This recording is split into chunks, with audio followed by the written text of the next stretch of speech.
طب اسمعي انت يا مدام خوخه. نعم يا دكتور. انا بقول يا مدام خوخه، بقول مدام خوخه يا استاذ منعم. مش بقول لك خرف يا دكتور؟ نهايته ياخد البرشام، ياخده يعني يبلعه، مش ياخده يعني يروح به سيمه. لا طبعا فاهمه يا دكتور. وتعملي له دلوقتي خضار مسلوق حالا. يعني دلوقتي هاكل يا دكتور؟ ايوه يا استاذ منعم. انت دلوقتي احسن دكتور في العالم. دكتور هات بوسه بقى.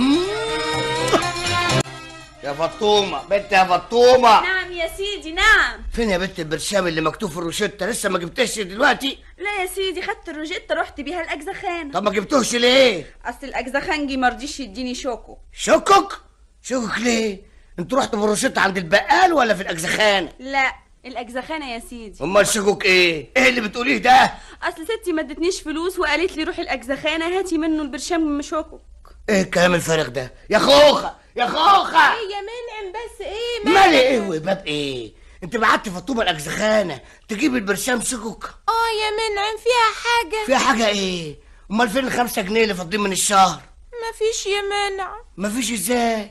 ليه؟ صرفتيهم؟ لعبت بيهم قمار؟ لا يا منعم ده بس ايه؟ الست فوقية ما كانش معاها فكة فنزلت استلفتهم مني عبل ما تفك. وفكت ولا لسه؟ مش عارفة اهو 3 ايام دلوقتي ما رجعتهمش. ربي حتى مصروف البيت كمان تسلفيه للجيران. ما هو يا منعم. ما هو ايه؟ طب انا عايز برشام دلوقتي، اعمل ايه؟ اطلع اطبق في زمارة الست فوقية؟ يا منعم اهدى بس اهدى. اهدى. مين يا فطومة؟ دي ست فوقيه. طب الحمد لله اهي جت اهي. اهلا الست فوقية. اهلا ازاي سي منعم دلوقتي؟ بخير يا ست فوقية. الحمد لله.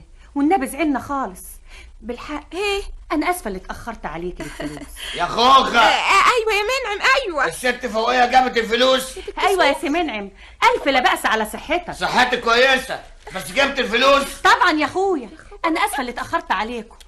لا اصل ولا فصل، جبت الفلوس. ايوه يا اخويا ايوه. اديها الخوخه. حاضر. ست خوخه نعم. انا اسفه قوي يا اختي. لا معلش